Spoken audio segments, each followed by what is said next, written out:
Buenos días, el día de hoy les vamos a explicar acerca de los ratios financieros. Los ratios financieros nos sirven de mucha utilidad con respecto a la elaboración del análisis de la situación financiera. Es por ello que esta vez vamos a evaluar acerca de las nociones básicas. En ello encontraremos la definición, características y limitaciones de los ratios financieros. Asimismo, los hemos clasificado en 4 grupos: los ratios de liquidez, los ratios de gestión, los ratios de solvencia y los ratios de rentabilidad. Asimismo, vamos a evaluar el análisis DuPont y vamos a hablar acerca del uso e importancia de los ratios financieros. Bien, primero empezaremos con la definición de los ratios financieros. Un ratio es la relación matemática cociente entre dos cantidades o cifras. Más concretamente, en el análisis contable, un ratio puede definirse como una relación de proporción entre dos magnitudes relacionadas, a fin de obtener una perspectiva relativizada de su situación económica, financiera o de cualquier otro enfoque. Bien, ahora continuamos con las características de los ratios financieros. Entre ellas tenemos: establecer comparaciones que pongan en manifiesto de condicionantes o tendencias que difícilmente podrían identificarse mediante la simple observación de la evolución de las partidas implicadas en el cálculo del ratio. Otra característica es que la información procederá fundamentalmente de dos componentes: el balance general, en el que aparecen recogidas las magnitudes fondo, es decir, aquellas partidas cuyo importe refleja el correspondiente importe a una fecha determinada. Y el otro es la cuenta de pérdidas y ganancias, en donde se registran las magnitudes flujo, es decir, aquellas partidas cuyos importes vienen referidos a un intervalo temporal. Ahora, otra característica es que los ratios resultan de gran utilidad para los directivos de cualquier empresa, también para el contador y para todo el personal económico. También tenemos que los ratios constituyen una herramienta vital para la toma de decisiones. Sirven para tomar un rápido diagnóstico de la gestión económica y financiera de la empresa. Ahora, también encontramos limitaciones dentro de los ratios financieros. Estos vienen a ser dificultades para comparar varias empresas, por las diferencias existentes en los métodos contables de valorización de inventarios, cuentas por cobrar y activo fijo. También vemos que compara la utilidad en evaluación con suma que contiene esa misma utilidad. Otra limitación es que siempre están referidos al pasado y no son meramente indicativos.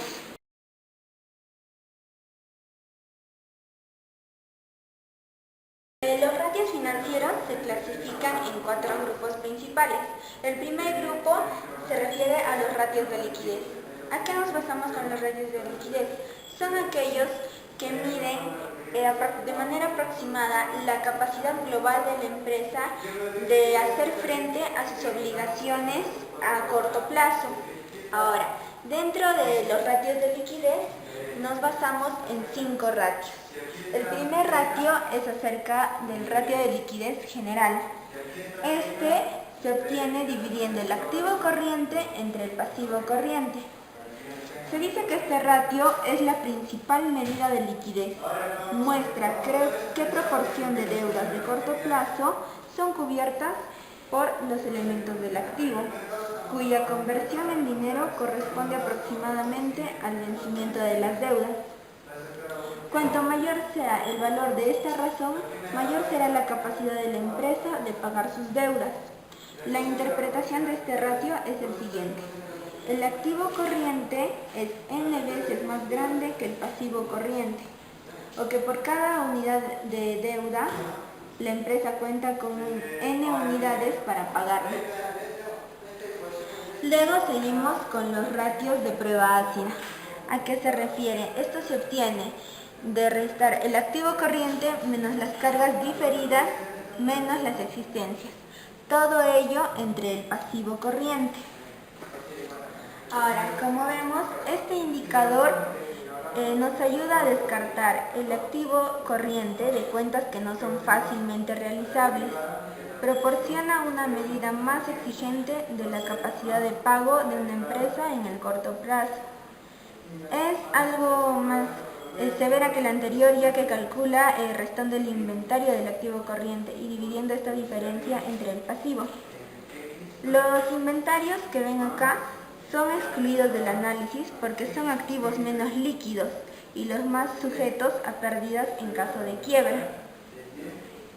Ahora, en tercer lugar, vemos al ratio de prueba defensiva. Este se obtiene dividiendo el activo corriente más los valores negociables entre el pasivo corriente. Este ratio nos permite medir la capacidad efectiva de la empresa en el corto plazo. Considera únicamente los activos mantenidos en caja y bancos y los valores negociables, descartando la influencia de la variable tiempo y la incertidumbre de los precios de las demás cuentas del activo corriente. Además, nos indica la capacidad de la empresa para operar con sus activos más líquidos sin recurrir a sus flujos de venta. La interpretación sería la siguiente. Se cuenta con N% de liquidez para operar sin recurrir a los flujos de venta. En cuarto lugar tenemos a los ratios de capital de trabajo. ¿A qué se refiere? En esta oportunidad se resta el activo corriente menos el pasivo corriente. Este ratio se define como la relación entre el activo y pasivo corriente. Ahora, no es una razón definida en términos de un rubro dividido por otro. El capital de trabajo es lo que le queda a la firma después de pagar sus deudas inmediatas. Es la diferencia entre los activos corrientes menos los pasivos corrientes. Si la diferencia resulta mayor a cero, indica que se cuenta con cierta capacidad económica para responder a obligaciones con terceros. En quinto lugar tenemos al ratio de liquidez de las cuentas por pagar, de las cuentas por cobrar. Se halla a través de las cuentas por cobrar por los días en el año y todo ello se divide entre las ventas anuales a crédito. ¿A qué se refiere? A que estos son activos líquidos solo en la medida en que puedan cobrarse en un tiempo prudente. Y la interpretación es la siguiente. Las cuentas por cobrar están circulando N días, es decir, indica el tiempo promedio que tardan en convertirse en efectivo. Bien, ahora encontramos la clasificación de los ratios financieros. Entre ellas tenemos al ratio de gestión. El ratio de gestión mide la efectividad y eficiencia de la gestión en la administración del capital de trabajo, expresando los efectos de las decisiones y políticas seguidas por la empresa con respecto a los fondos, en lo referente a la cobranza, ventas al contado y los pagos efectuados. Dentro de los ratios de gestión encontramos a los ratios de rotación de activos, el cual su fórmula es ingresos operacionales que vienen a ser las ventas netas entre promedio de activos. Este ratio nos dice que indica la eficiencia que refleja la capacidad de la empresa de generar ingresos con respecto a un volumen determinado de activos. Por otro lado, encontramos al ratio de rotación de activos totales, donde su fórmula es ventas entre activos totales. Este ratio busca indicar la eficiencia con la que la empresa utiliza sus activos para generar ventas. Por lo general, cuanto mayor sea la rotación de ratios totales de una empresa, mayor será la eficiencia de utilización de sus activos. Una advertencia con este ratio, al usarlo, se origina del hecho de que una gran parte de los activos totales incluye los activos fijos, en muchos casos más antiguos en algunas empresas que en otras. Se podría determinar el número de días que en general requiere un activo en convertirse en efectivo a través de la siguiente relación. Tenemos días de activos 360 entre rotación de activos. Ahora, otra forma de obtener lo anterior es a través de la siguiente fórmula. Días de activos es igual a promedio de activos entre ingresos operacionales por 360. Otro ratio que encontramos dentro de los ratios de gestión es la rotación de activos corrientes. Su fórmula es ingresos operacionales entre ventas netas. Estos ratios nos indican la eficiencia que refleja la capacidad de la empresa de generar ingresos operacionales y ventas con respecto a un volumen determinado de activos corrientes. Aquí también se podría determinar el número de días que en general requiere un activo en convertirse en efectivo a través de la siguiente relación. Días de activo corriente sería igual a 360 entre rotación de activos corrientes. Otra forma de expresarlo es días de activo corriente, que vendría a ser igual a promedio de activos corrientes entre ingresos operacionales, que viene a ser ventas netas, por 360. Continuamos con el ratio de rotación de cartera. Este ratio es igual a los ingresos operacionales a crédito entre cuentas por cobrar promedio. Este ratio nos indica la eficiencia que muestra la forma como se está recuperando la cartera de acuerdo con las políticas de crédito de la empresa. Estas cuentas por cobrar promedio pueden ser promedio mensual o saldo medio. También vemos que se puede repartir del periodo promedio de cobro, entendido como la cantidad promedio de tiempo que se requiere para recuperar las cuentas por cobrar, calculada de la siguiente manera. Periodo promedio de cobro igual a 360 entre rotación de cartera. Ahora, el periodo promedio de cobro es significativo solo en relación con las condiciones de crédito de la empresa, pudiendo expresarse también días de cartera igual a cuentas por cobrar promedio entre ingresos operacionales a crédito por 360. Ahora encontramos los ratios de rotación de inventarios, que es igual al costo de mercancía vendida entre inventario promedio. Este ratio indica las veces que este es convertido en ventas, en efectivo o a crédito durante el periodo, es decir, mide la eficiencia o liquidez del inventario de una empresa. La rotación de inventario se puede convertir con facilidad en una duración promedio del inventario al dividir 360, el número de días de un año, entre la rotación de inventarios.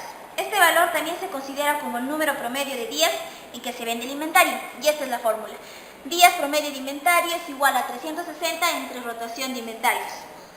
Ahora, también se puede expresar días de promedio de inventario igual a inventario promedio entre costo de mercancía por 360. Bien, ahora tenemos el ratio de rotación de cuentas por pagar, el cual su fórmula es compras a crédito entre cuentas por pagar promedio. Este ratio expresa la forma como se está manejando el crédito con los proveedores. La dificultad para calcular esta razón tiene su origen en la necesidad de conocer las compras anuales. Al igual como con las existencias, esta rotación se puede convertir con facilidad en una duración promedio de pago de las cuentas por pagar, es decir, la cantidad promedio de tiempo que se requiere para liquidar la obligación que se obtiene. Tenemos el promedio de pago, que es igual a 360 entre rotación de cuentas por pagar. Otra forma de expresarlo es días de pago, cuentas por pagar, igual a cuentas por pagar promedio entre compras a crédito por 360.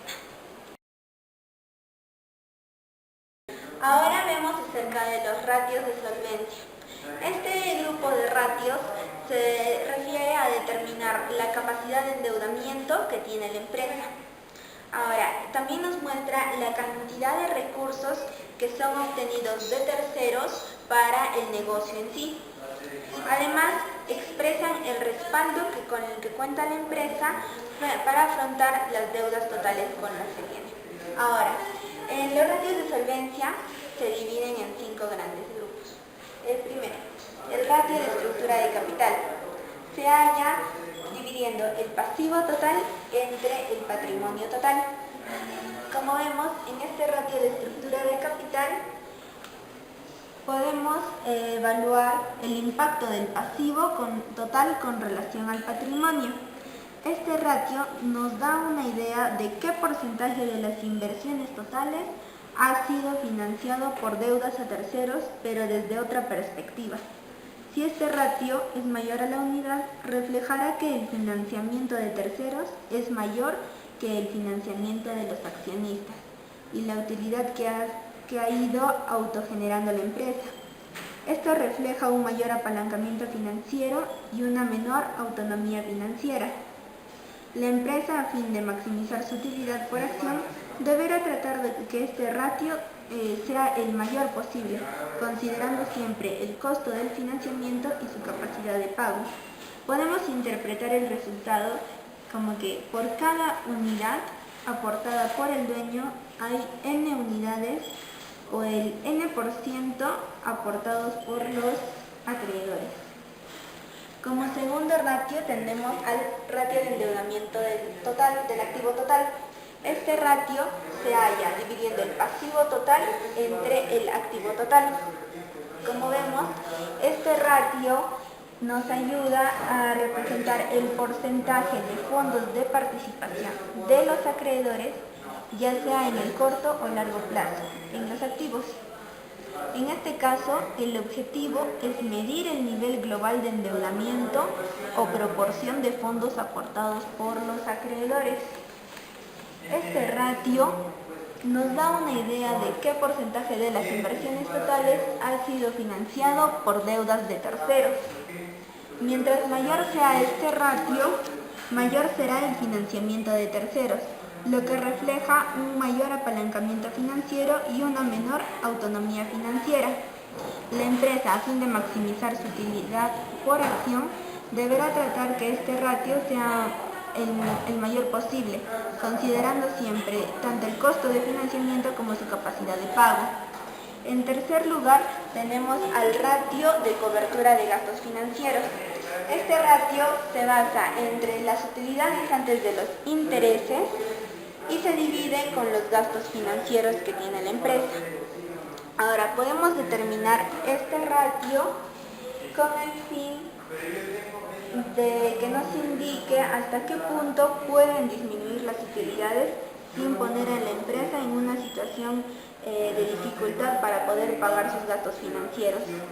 Una forma de medirla es aplicando este ratio, cuyo resultado proyecta una idea de la capacidad de pago del solicitante. Es un indicador utilizado con mucha frecuencia por entidades financieras, ya que les permite conocer la facilidad que tiene la empresa para atender a sus obligaciones derivadas de su deuda. En cuarto lugar, tenemos a los ratios para gastos fijos. Este ratio se halla dividiendo la utilidad bruta de la empresa entre los gastos fijos. ¿A qué nos referimos? A que este ratio nos permite visualizar la capacidad que tiene la empresa de supervivencia, endeudamiento, y también medir la capacidad de la empresa para que pueda asumir su carga de costos fijos. El margen bruto, como vemos aquí, es la única posibilidad que tiene la compañía para responder por sus costos fijos y por cualquier gasto adicional, como por ejemplo los financieros. Para el caso, consideramos como gastos fijos a los rubros de gastos de ventas, gastos generales y administrativos, así como la depreciación. Esto no significa que los gastos de ventas correspondan necesariamente a los gastos fijos. Al clasificar los costos fijos y variables, deberá analizarse las particularidades de cada empresa. En quinto lugar y último tenemos a los ratios de endeudamiento patrimonial a largo plazo. Esto se halla dividiendo el pasivo no corriente entre el patrimonio. Como vemos, este ratio nos muestra el respaldo patrimonial que tiene la empresa ante las deudas a largo plazo que maneja. A mayor cociente que tenga este ratio, mayor será el apalancamiento financiero y dará cierta idea de cuánto la empresa está financiando a largo plazo. Por último tenemos los ratios de rentabilidad. Estos son indicadores financieros que son usados para medir la capacidad que tiene una empresa u organización para generar riqueza. Dentro de la riqueza consideramos tanto la rentabilidad económica como la rentabilidad financiera. Además, los ratios de rentabilidad nos permiten conocer de qué modo son utilizados los activos de la empresa y buscan apreciar el resultado neto obtenido a partir de decisiones y políticas en la administración de fondos de la compañía. Se encarga de medir la ganancia generada por algunas variables como el patrimonio, las ventas, los activos y el capital social. Uno de los principales ratios es el rendimiento sobre el patrimonio, también llamado ROE.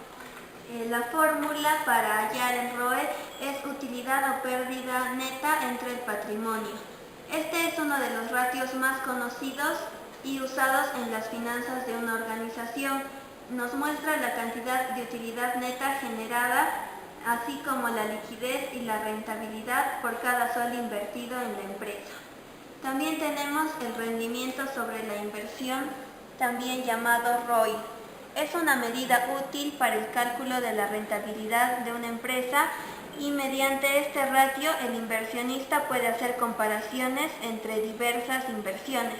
Se encarga de medir la cantidad generada en ganancias o pérdidas de una inversión y es expresado como un porcentaje de la inversión inicial.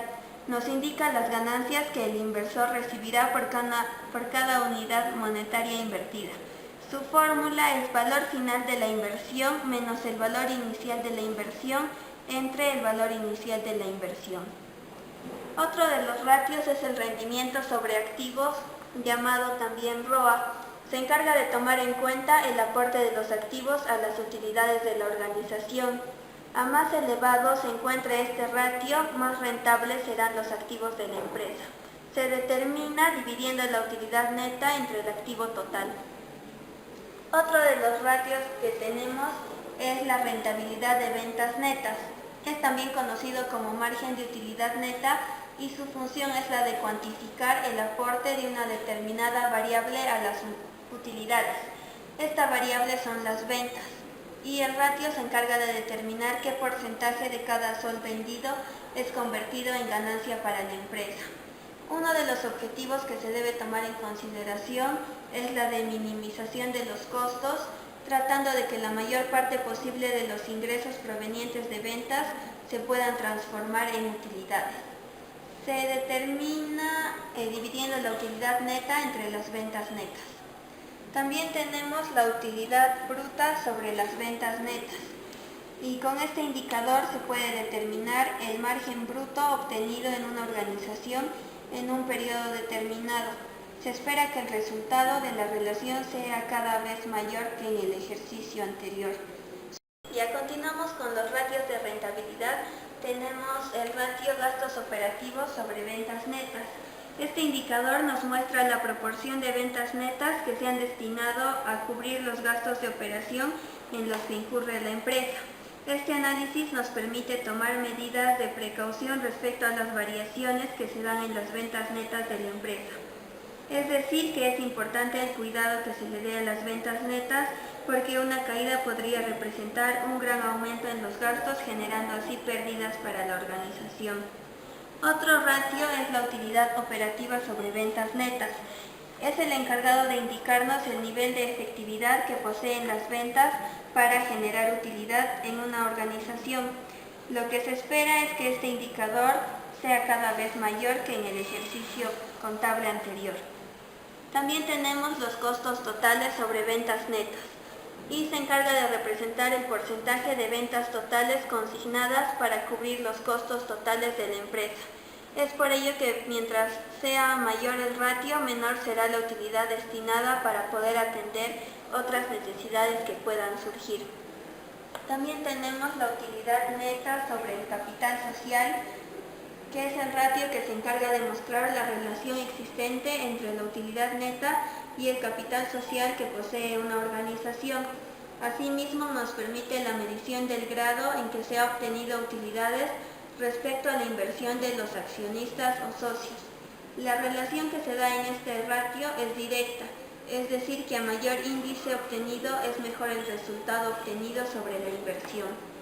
Y por último tenemos el margen EBITDA, que es un indicador financiero, el cual proviene del estado de ganancias y pérdidas.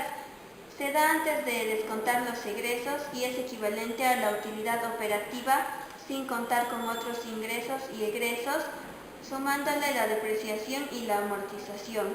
Con este ratio se puede conocer de un modo más preciso el aporte de las ventas a la rentabilidad empresarial, en contraste con el margen bruto, y además incluye las partidas importantes del resultado operativo.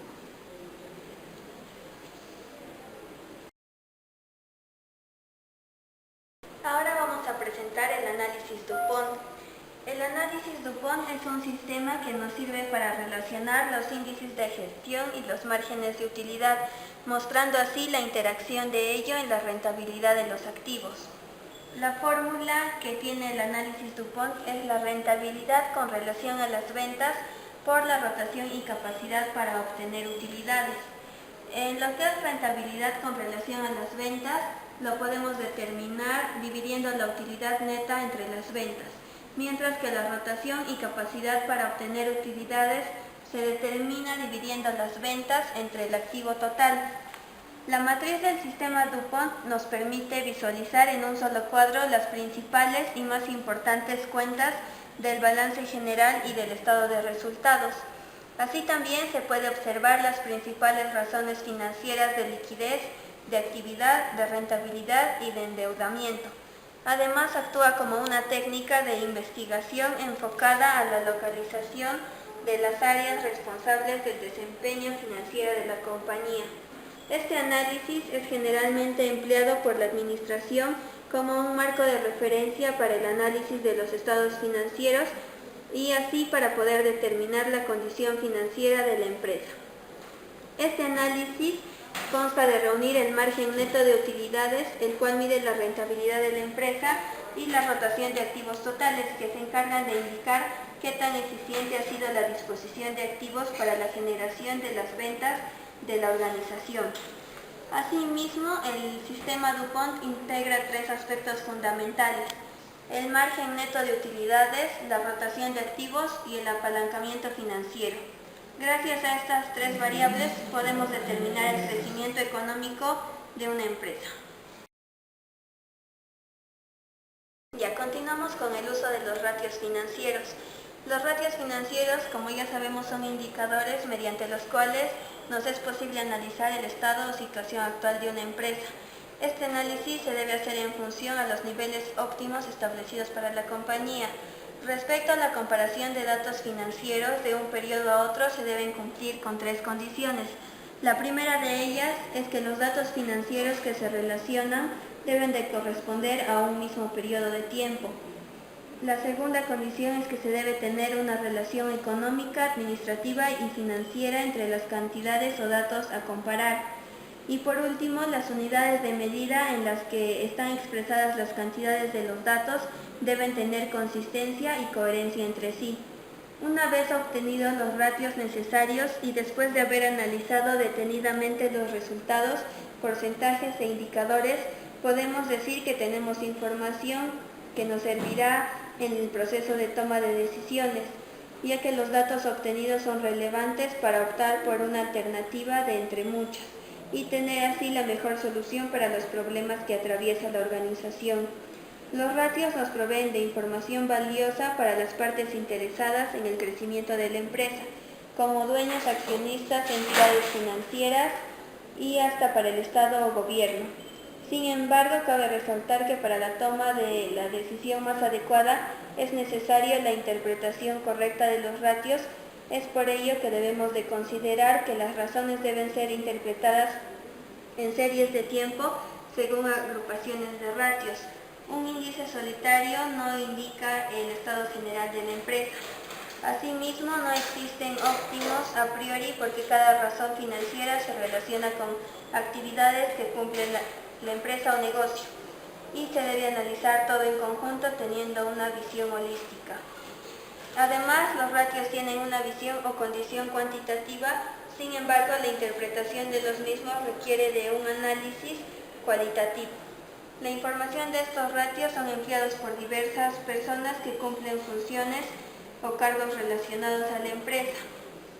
Asimismo, la información obtenida de los ratios financieros es útil ya que nos permite hacer comparaciones entre compañías de nuestro mismo rubro, entre sectores de actividad y entre diferentes periodos de tiempo o ejercicios contables de la empresa.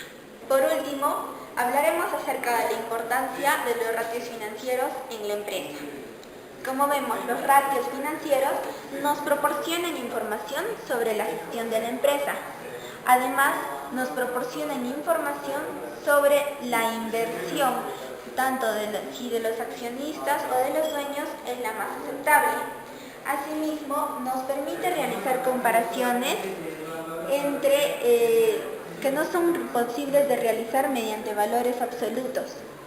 Asimismo, nos guían hacia una buena dirección que pueda tomar la empresa y para poder evaluar las decisiones futuras.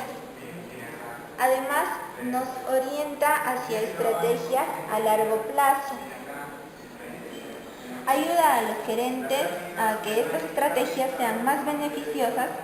Además, ayuda a la toma de decisiones efectivas a corto plazo. Por último, permite identificar los puntos débiles que tiene la empresa con la finalidad de tomar las medidas correctivas para unos buenos resultados de estos. Eso sería todo. Muchas gracias.